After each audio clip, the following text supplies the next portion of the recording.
Hi, I'm Jen Sheringham. I'm a student at Stockton University, and I just got assigned my dip chair, Dr. Sonia Gonzalez. I'm so excited. I am taking organizational leadership. My focus is going to be on the military.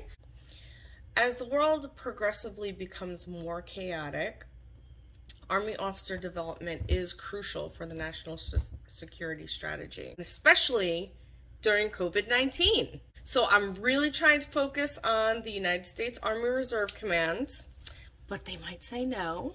So I'm also going to tag the US Army. They might say no, and I'm going to reach out to some National Guards who may want to participate, but they might say no. I decided to do a video blog on the process. And, I'm just reading a lot. I can't stop reading. Our class just finished our coursework, 2 years in the making, but spring semester starts in a few weeks.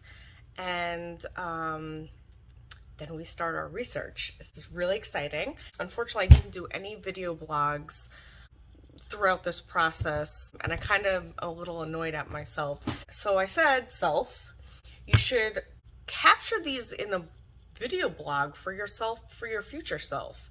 You can look back and say, wow, look how far I've come. There's a lot of people in my class that eventually when we become doctors, I so want to combine forces and write books with people. There's just so many smart people in my class, and it's amazing how my topic of officer development in the military kind of coincides and overlaps with other people's dissertations. I'm gonna introduce my research. This stuff is really, really interesting. The Army aims to produce effective leaders. Army officer development is rigorous. Development includes training and education. The Army consists of 3 phases of development. I'm getting kisses. There's 3 phases to Army development. The beginning, which is tactical. Junior leaders struggle to balance learning tactics associated with the vocation that they're going into. Officers really are developing their competencies and learning how to lead others. Advancing, which is operational, are really focused on mission completion or leading by example. And then in the maturing phase, which is the strategic phase, usually begins happening around an officer's 15 year of service. And this is when leaders are able to make a larger impact on the organization as a whole. So this study is going to contribute to a lot. Expands on eight different major studies on officer development dating back from 1945. 1945. A lot. These existing studies reveal a trend, and it's a 20-year cyclical loop. And that trend and this pattern shows that officer development is lacking. A 20-year repetitive cycle. In this 20-year cyclical loop, and it's negatively impacting the organization as a whole. And based on my research, it looks like the prediction is going to repeat itself in 2030. And it's just repeat after repeat after repeat, which is really right around the corner. So the inadequacy is basically like this, that these education and experience boxes are light. So when this happens on the seesaw, and the leadership box is low. So their effectiveness is low and the organization doesn't excel. And then this inadequacy created officer performance to plummet. And we definitely want to make a balance with education experience and effective leadership, but if you have an equal balance, one, it's a little hard to do. Two, you're really just getting mediocre, right?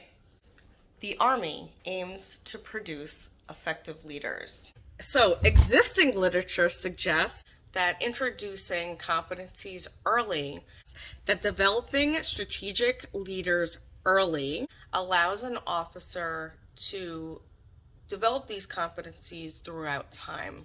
So if we want leaders to be effective, highly effective, then that means that our education and our experience boxes need to be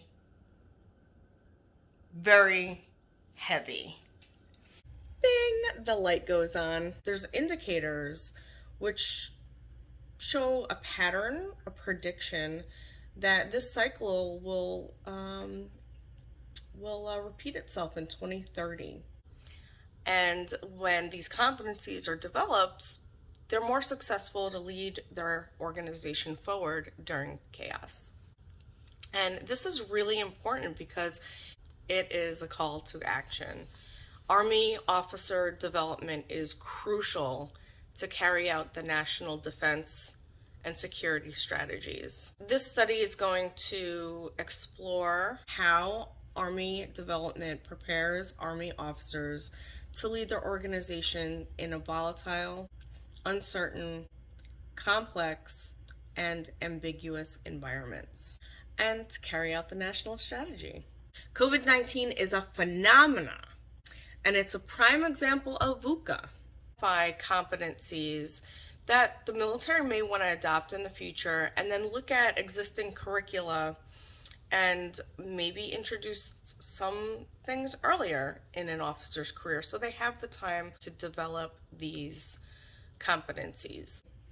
The study will approach officer development through the lens of Belanich leadership strategies, Snowden and Boone's Kniffen framework, the concept and acronym of VUCA that was developed by the United States Army War College based on this book. Also look at Leading Change, Cotter's 8 Steps. This study will connect the national security strategy, the Army leadership development strategy, and connect them and create a conceptual framework. Bing, the light goes on. This study will fill in gaps by possibly identifying competencies that the Army may want to adopt, while reviewing and identifying curricula that would add value to developing Army officers. So the study is going to be an exploratory, sequential, mixed method design. We'll gather qualitative data through interviews, and we're going to analyze decision making during the pandemic. And then quantitative data will be gathered, a 5-point Likert questionnaire to address strategic competencies that leaders possess during COVID-19 pandemic.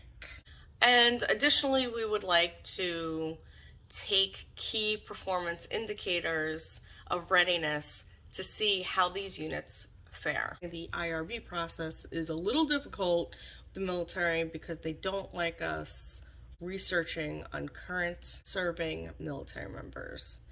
How can we improve our organization if we're not allowing people to study us? The existing research is out right now showing that this pattern is going to repeat itself in 2030. Bing, the light goes on.